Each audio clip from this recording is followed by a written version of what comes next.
Hello friends, என்ன பார்க்குறீங்க?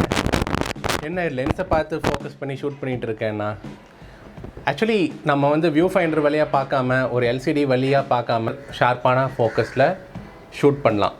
அது எப்படின்னு கேட்குறீங்களா? அகெயின் நான் எப்போவுமே சொல்லக்கூடியது, பழசுக்கு போங்க. மூமெண்ட் வந்து கேமராவோட வியூ ஃபைண்டரில் பார்ப்பீங்க. சில டைம் கேமரா ஃபோக்கஸ் ஆகாது, இல்லை வந்து நீங்கள் வந்து மேனுவல் ஃபோக்கஸ் வந்து பண்ணாமல் மிஸ் பண்ணியிருப்பீங்க. ஸோ அந்த மூமெண்ட் வந்து கேப்சர் பண்ணுறதுக்கு மிஸ் ஆகிருக்கும். ஸோ இந்த மாதிரி சுச்சுவேஷனுக்கு மிஸ் பண்ணாமல் இருக்கிறதுக்கு ஒரு ஃபுல் ப்ரூஃப் டெக்னிக் இருக்கா அப்படின்னு கேட்டிங்கன்னா, இந்த செஷன் தான்.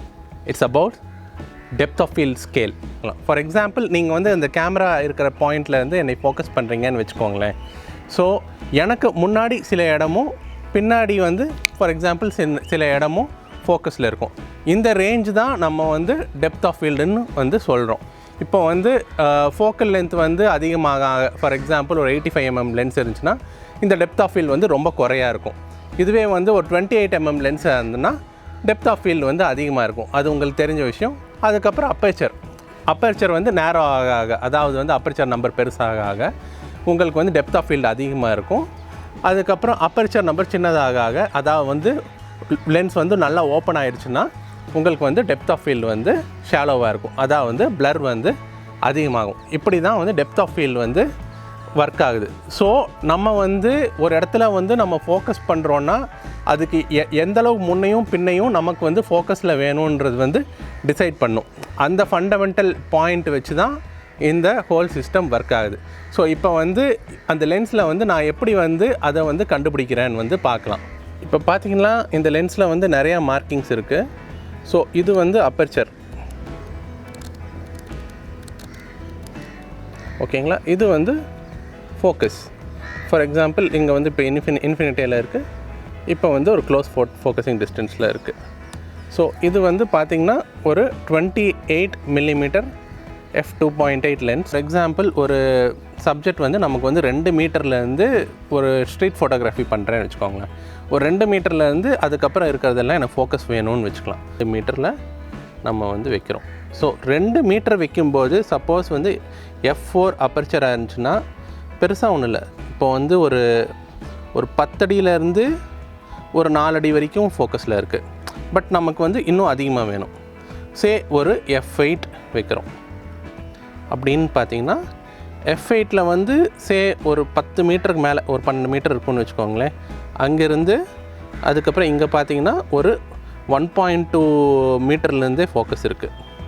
இதுவே நான் வந்து f16ல் வச்சேன்னா பார்த்தீங்கன்னா உங்களுக்கு ஆல்மோஸ்ட் இன்ஃபினிட்டியிலேருந்து உங்களுக்கு வந்து ஒரு 3 அடியிலேருந்து ஃபோக்கஸ் இருக்குது. ஸோ நீங்கள் வந்து ஒரு நல்ல வெயில் டைமு ஒரு 1/125 f16 வச்சுட்டு நீங்கள் வந்து ஒரு 2 மீட்டர் வந்து நீங்கள் ஃபிக்ஸ் பண்ணிவிட்டு நீங்கள் பாட்டுக்கு வந்து நீங்கள் எங்கே வேணால் வந்து பார்த்து தாராளமாக ஷூட் பண்ணிகிட்டே இருக்கலாம்.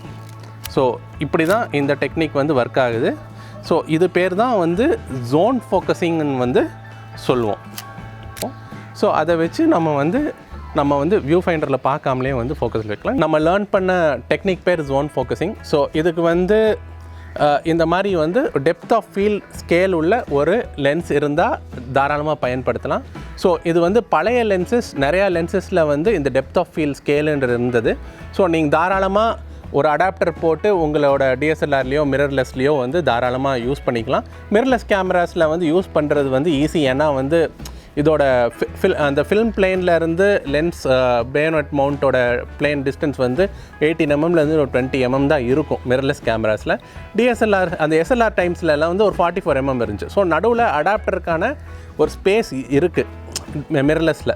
ஸோ அதனால் எல்லா மிரர்லெஸ் கேமராஸ்லேயும் இந்த மாதிரி பழைய லென்சஸ் வந்து வாங்கி யூஸ் பண்ணலாம். மேக்ஸிமம் இன்னும் ஒரு 5000 ரூபாக்குள்ளே வந்து நிறையா நல்ல லென்சஸ் இருக்கும். இந்த லென்சஸ் எல்லாம் வந்து என்ன ஒரு 5000 ரூபாய்க்கு வாங்கியிருப்பேன், இந்த 28 mm டொக்கினா லென்ஸ் ஃபார் பென்டாக்ஸ். ஸோ இதை வச்சு நீங்கள் வந்து ஜோன் ஃபோக்கஸ் பண்ணிவிட்டு நீங்கள் ஃபார் எக்ஸாம்பிள் இப்போ வந்து ஒரு பட்ட பகலில் வந்து நீங்கள் f16 வச்சுட்டு நீங்கள் ஒரு 2 மீட்டர் வச்சுட்டிங்கன்னு வச்சுக்கோங்களேன். ஈவன் வியூ ஃபைண்டரில் வந்து பார்த்து கூட நீங்கள் டக்குன்னு வந்து அடிக்கலாம். நீங்கள் வந்து ஃப்ரேம் பார்த்துட்டிங்க, அந்த மூமெண்ட் பார்த்துட்டிங்கன்னா அடிச்சிடலாம். நீங்கள் வந்து அந்த ஆட்டோ ஃபோக்கஸ் ஆகிற டைம், இல்லை வந்து நீங்கள் வந்து மெதுவாக வந்து ஃபோக்கஸ் பண்ணுற டைம் வந்து நீங்கள் தவிர்க்கலாம். மூமெண்ட்டை வந்து நீங்கள் வந்து மிஸ் பண்ண மாட்டீங்க. உங்களுக்கு வந்து டெஃபினெட்லி இது வந்து செமையாக யூஸ் ஆகும். ஸோ இந்த லென்ஸ் மட்டும் இல்லை, இப்போ ஈவன் வர கொஞ்சம் ஒரு சில மாடர்ன் லென்சஸ் கூட, ஃபார் எக்ஸாம்பிள் லோவா, ஐரிக்ஸு, அதுக்கப்புறம் வந்து வாய்க்லாண்டர், ஈவன் லைக்கா லென்சஸ், இதில் எல்லாம் வந்து நீங்கள் பார்த்தீங்கன்னா வந்து இந்த டெப்த் ஆஃப் ஃபீல்ட் ஸ்கேல் வந்து அவைலபிளாக இருக்கும்.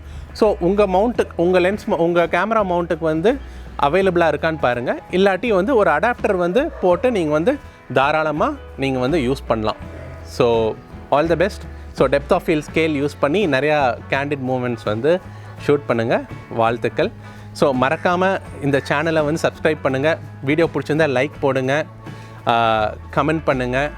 ஒரு சின்ன கேள்வி உங்களுக்கு. ஸோ நீங்கள் இந்த டெப்த் ஆஃப் ஃபீல்ட் ஸ்கேல் வந்து என்ன மாதிரி சுச்சுவேஷனில் வந்து நீங்கள் பயன்படுத்த போகிறீங்க? ஸோ கமெண்ட்ஸில் வந்து நீங்கள் எழுதலாம். தேங்க்யூ.